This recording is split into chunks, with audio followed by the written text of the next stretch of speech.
In this episode of the Well Aware podcast, Aware Recovery Care's Chief Medical Officer, Dr. Lauren Grawert, is joined by author and victim rights expert Jennifer Storm for an insightful conversation on how trauma and addiction go hand in hand. Together, they explore the challenges of experiencing addiction at a young age, the long journey of healing from sexual violence, and the struggles faced by the LGBTQ+ community. Let's get started. Welcome to the Well Aware podcast. I'm Dr. Lauren Grawert, Chief Medical Officer here at Aware Recovery Care.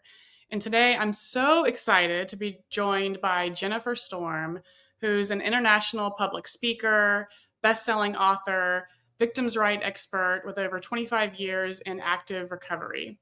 She also served as the Commonwealth of Pennsylvania's victim advocate from 2013 to 2021 and is the author of over 6 books on addiction recovery and numerous amazing articles. So today we'll hear her story and explore the role of the connection with trauma and addiction. So Jennifer, thank you so much for joining us today. Where does this podcast find you?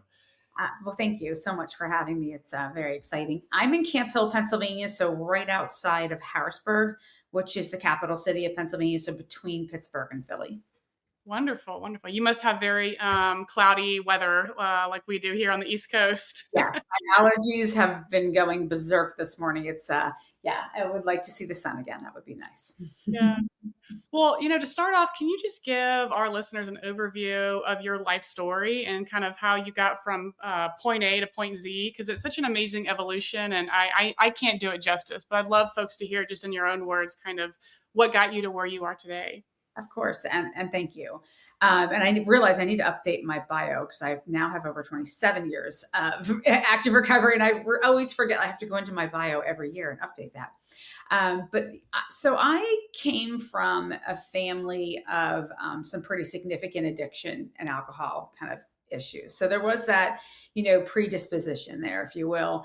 Both my parents grew up in pretty abusive homes where drugs and alcohol were very active, mostly alcohol for both of them.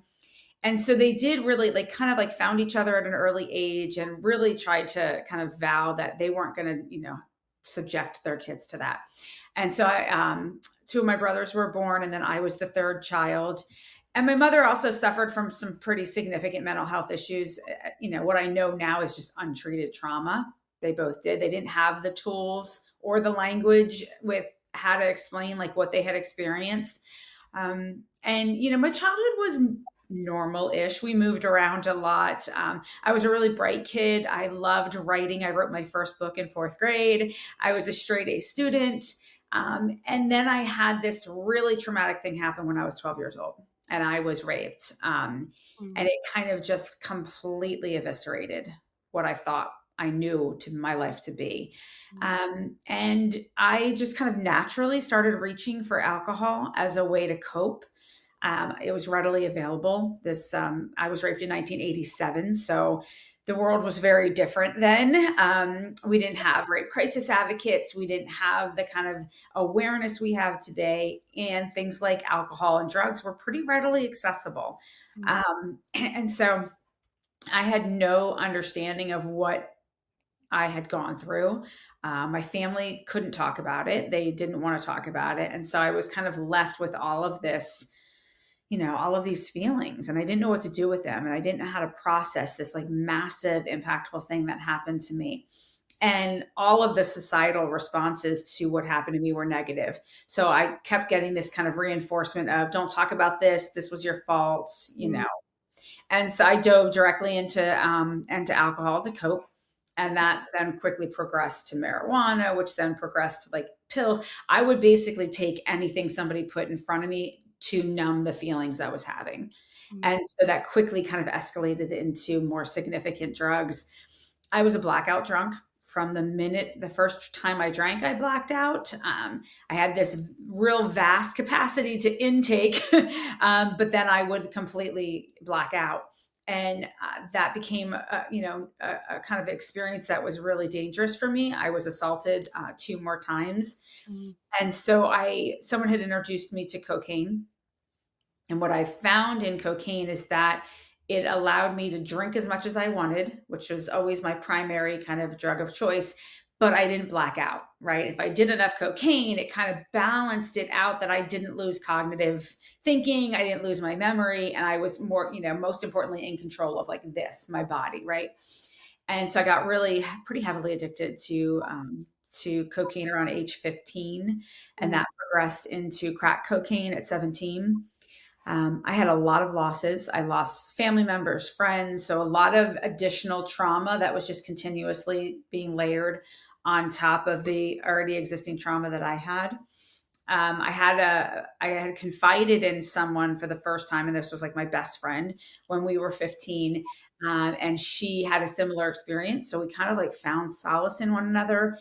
And then she completed a suicide attempt.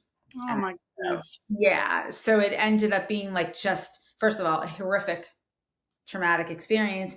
And then just yet another layer of, hey, we don't talk about this, right? We talk about this, bad things happen. And so I stayed silent for a really long time. But as we know, trauma festers. It lives in the body. It will find a way out. And whether that's through behaviors, erratic emotions, addiction, right? And so mine was very much centered around addiction. And it was, not a great way to live. I lived that way for 10 years. And it wasn't until my mother got diagnosed with breast cancer in 1996 and then succumbed to the disease in 97. My mom died in my arms July 9th of 1997. And that was a real turning point for me. I had barely graduated high school. I was out in like the real world at this time, had no plans to go to college because I was just a disaster in high school. And I was living in a bar and conveniently working, so I was working at the bar downstairs and I was living right above. And for the 3 months preceding my mom's death, I would just, wake up, come down to the bar, make enough money to hand to my crack dealer, who was the kitchen manager, quite convenient. And then I'd go up to this room and I was annihilated and, just intoxicated for 3 months straight. And eventually I got to this pit of despair and hopelessness. And I think on top of that, I was also coming into like 22 years old. So my executive functioning started to kind of come on board, and I was starting to remember a lot of the details around the traumatic experience. And they were just flooding my dreams, flooding my memories, and it was overwhelming. And the way I word it is like, I had all these traumas that I was like pushing down. And then the death of my mother was just too much for me to contain. And so from that kind of pit of despair, I didn't think I had any options. I didn't think there was another way for me to live. I hadn't been modeled that. I hadn't seen it. And so I attempted to take my own life in a pretty brutal manner. And thankfully I had enough wherewithal or I don't know if it was wherewithal or what it was, but I left a message for my dad.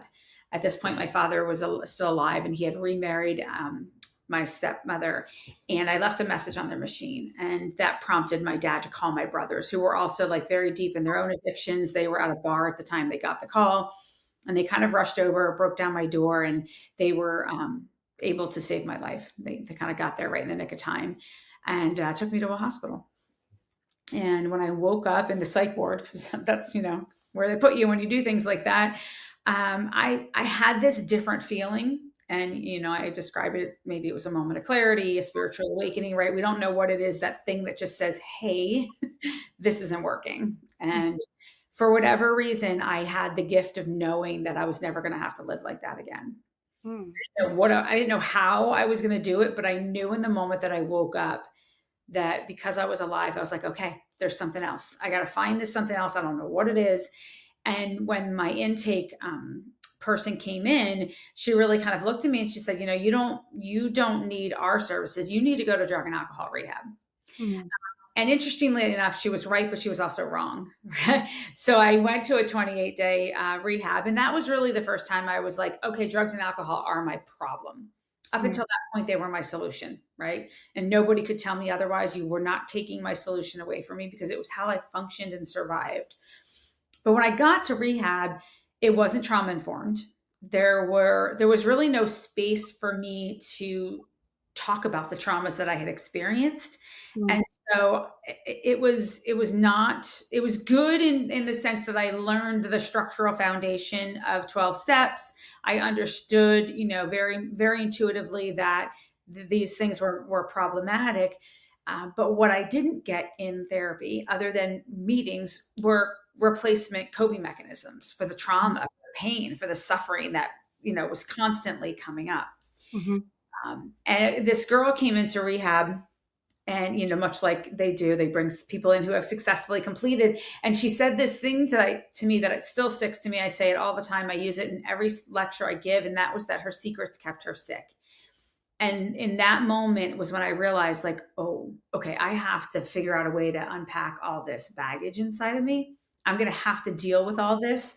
I tried at the therapy. I tried like to bring it up in a group session. And I was told, nope, that's an outside issue. We don't talk about that here. You're here to talk about your drugs and alcohol, which unfortunately was so short-sighted, because, the trauma was the springboard for the drugs and alcohol, and to talk about one without the other, it just didn't make sense to me. Mm-hmm. And so I just began writing, because I didn't really trust a lot of folks. And I trusted my journal. And so I wrote a lot, and I started doing a lot of trauma work without even realizing I was doing it. Mm.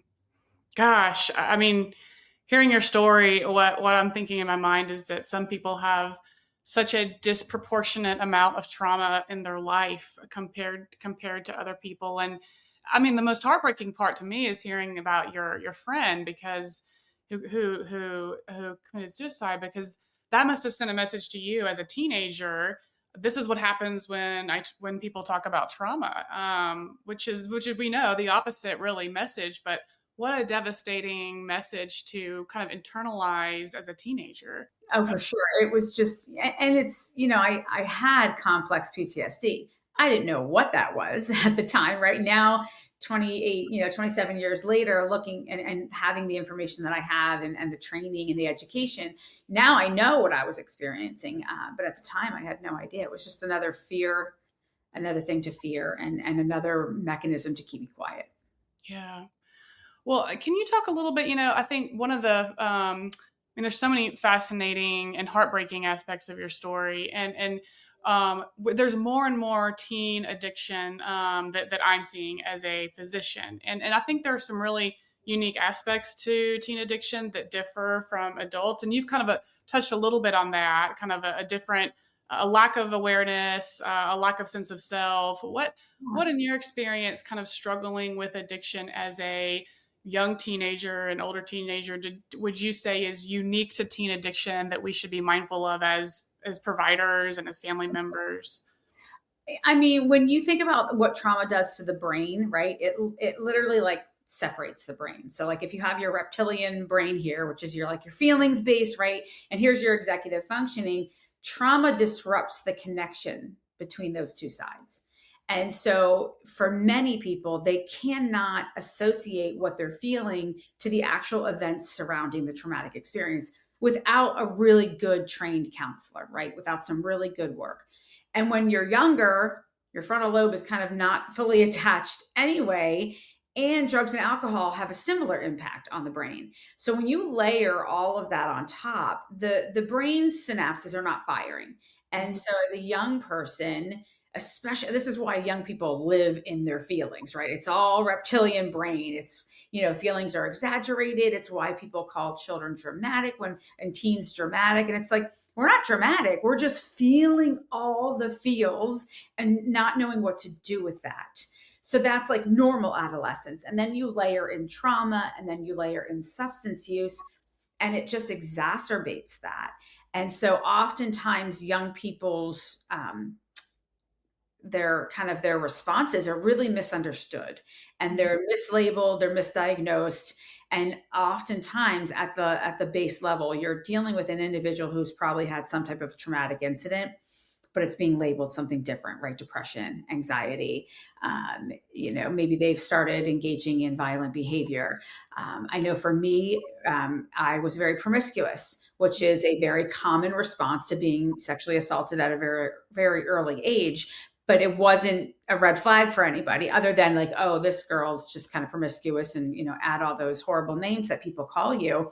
But nobody was realizing like, no, this is a trauma response, right? Mm-hmm. And so I think it is really challenging because when you are young and you are flooded with all of the hormones that are happening, and then from trauma, the cortisol and the adrenaline and all of that, young people don't have the words to tell you what's happening with them.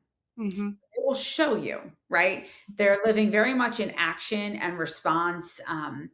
But you just don't have that ability to say, well, I feel mad because da da da, right? Mm-hmm. It's really hard for young people to kind of make that connection without assistance. It's possible, and I do think that societal response is such a big part of that.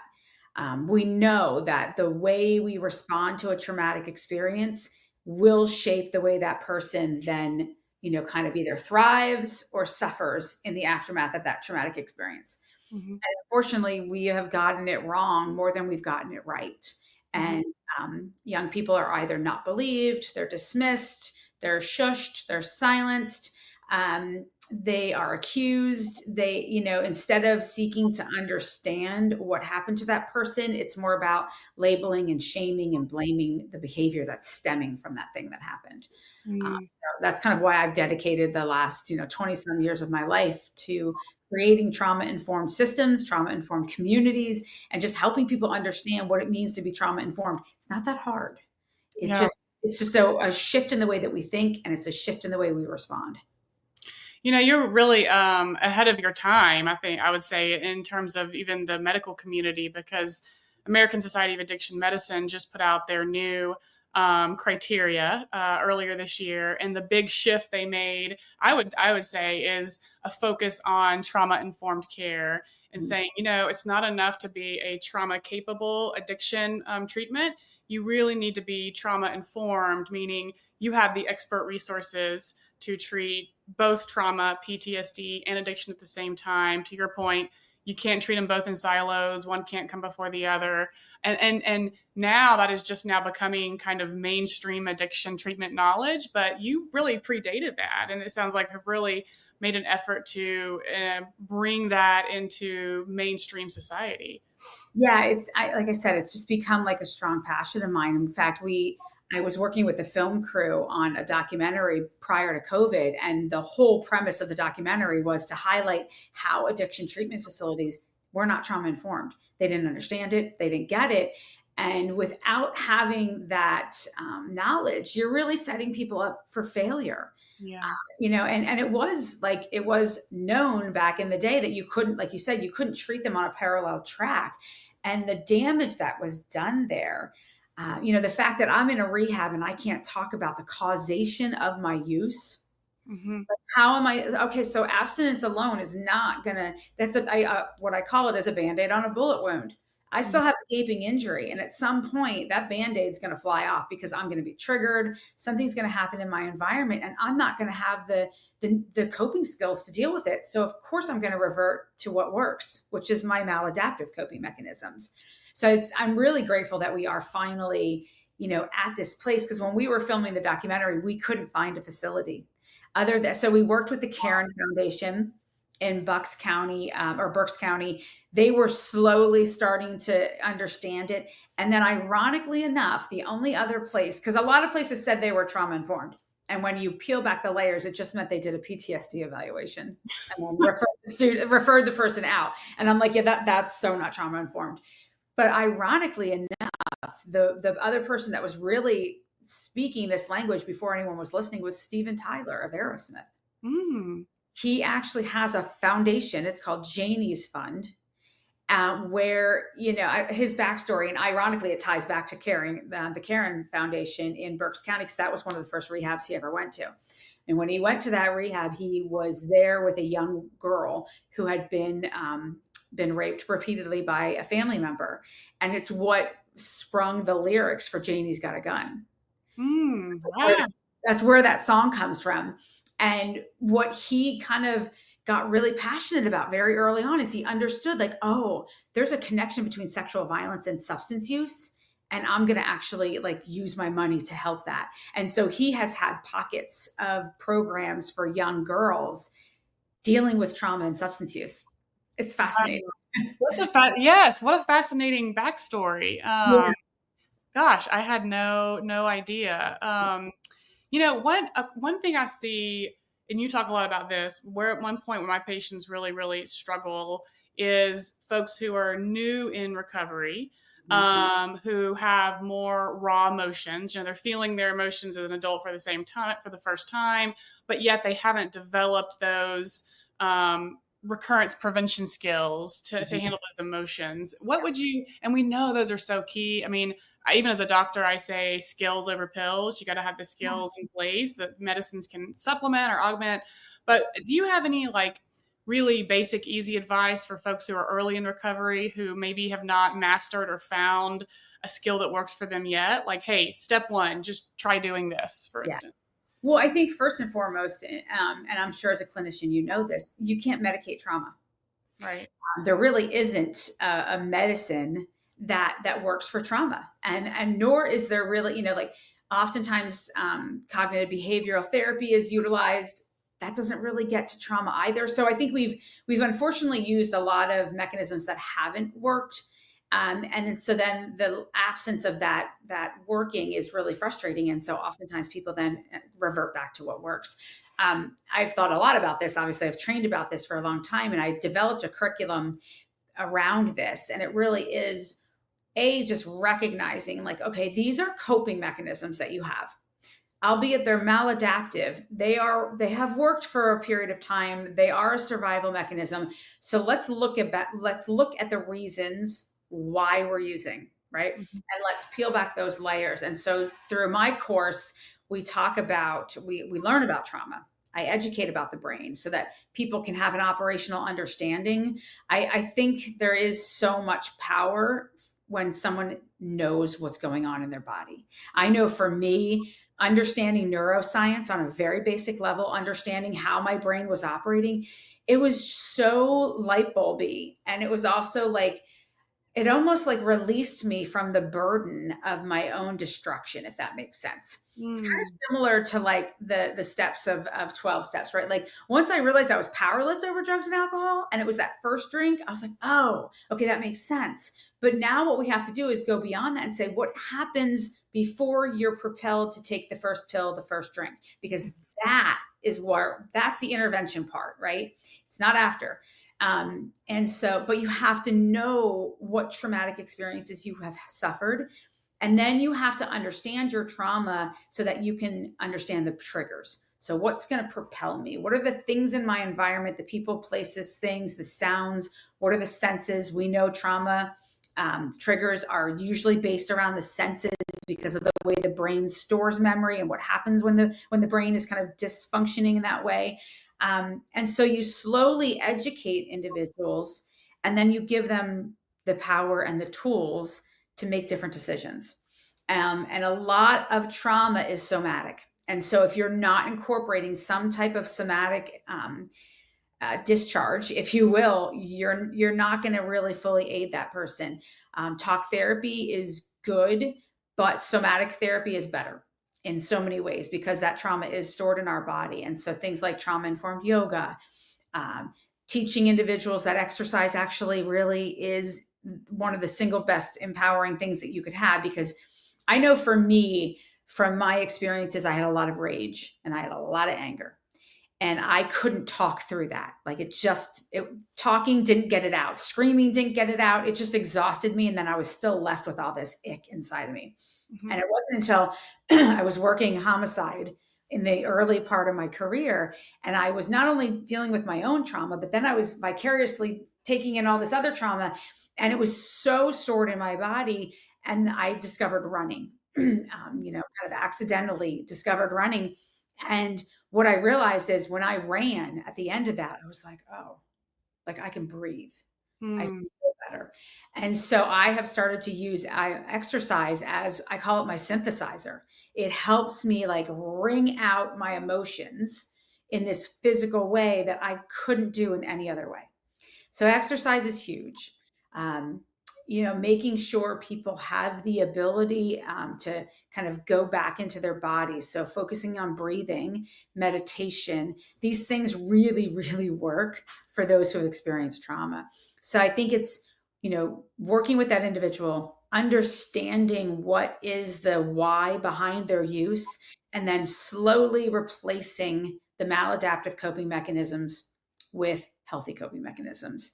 And also understanding that, in my opinion, I don't like the word relapse. I just feel like it's negative. I call it feedback. Mm. I think if you have slid back into using your maladaptive coping mechanisms, then there's something there to learn. So like really analyzing all of the things, like what happened before you picked it up. Did you try this? Did you try that? And then getting deeper into the why of that, then you can start to say, okay, well, instead of doing that, here's another option, right? What else could you have done instead of picking up that drink and picking up that drug? And oftentimes the springboard for the reach for the maladaptive is an overwhelming emotional experience. Mm. And sometimes, as trauma also, you can re-experience trauma.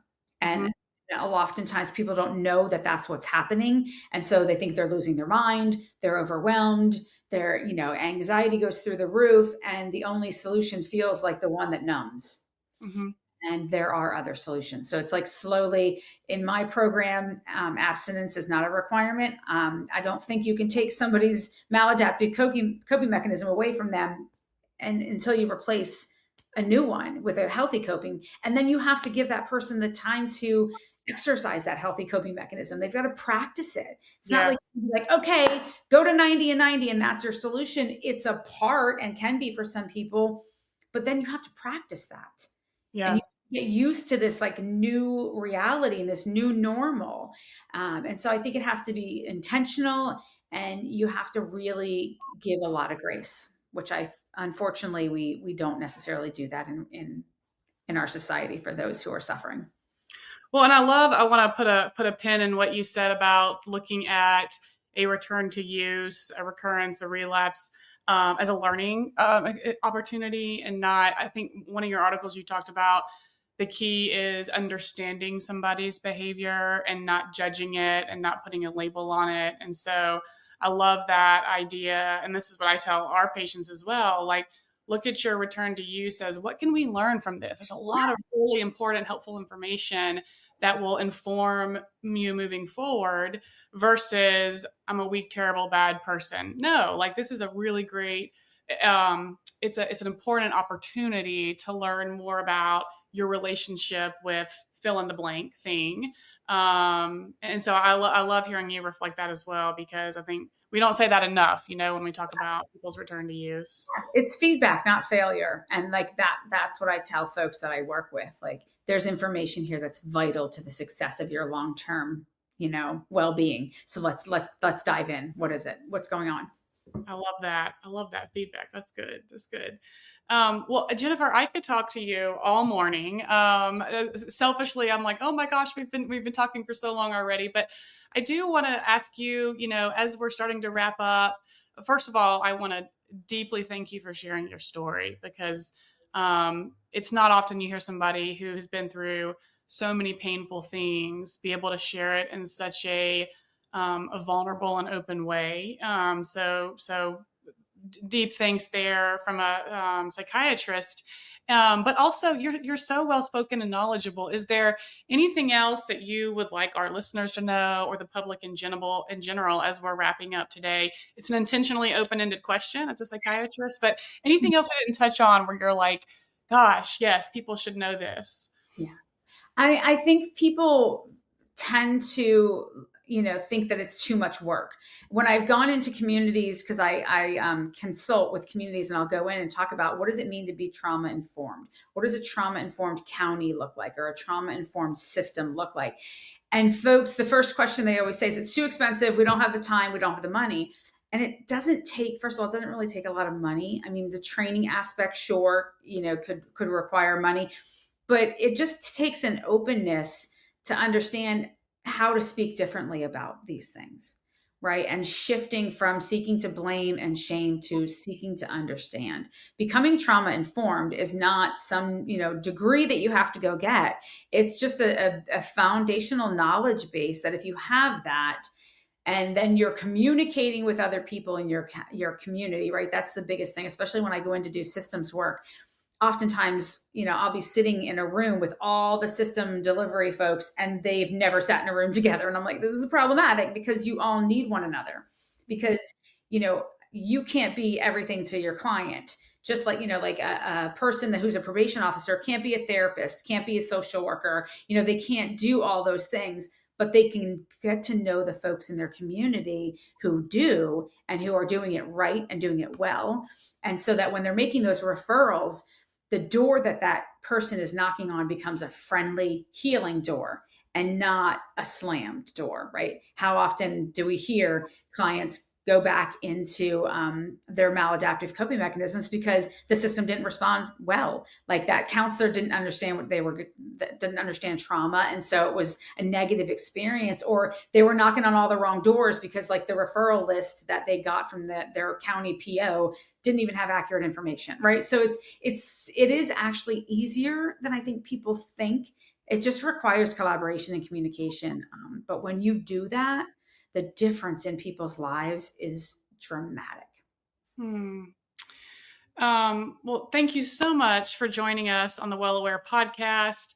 Guys listening, if you want to learn more about Jennifer, you can visit jenniferstorm.com. It's a wonderful website. She has journals on there. She's got information. She's got resources, classes, the whole 9 yards. She has all 6 books available for purchase on Amazon.com. And I have to say, she has some amazing articles. She's got articles about talking to children, about consent. She's got articles. My personal favorite is a letter to my sloppy, drunk ass self if she ever wants to pick up a drink. Amazing article. It's like a 3, maybe 2-minute read, but one of the best actually I think I've ever read on somebody reflecting on their addiction experience. So I'm getting long-winded just wrapping up about you because you're so great. But check out Jennifer's books, check out her articles. It will be time well worth spent. And if you know someone struggling with addiction, or you yourself are, please visit us at awarerecoverycare.com. Recovery is possible. As you said, it's easier, I think, than folks think. And there's hope out there.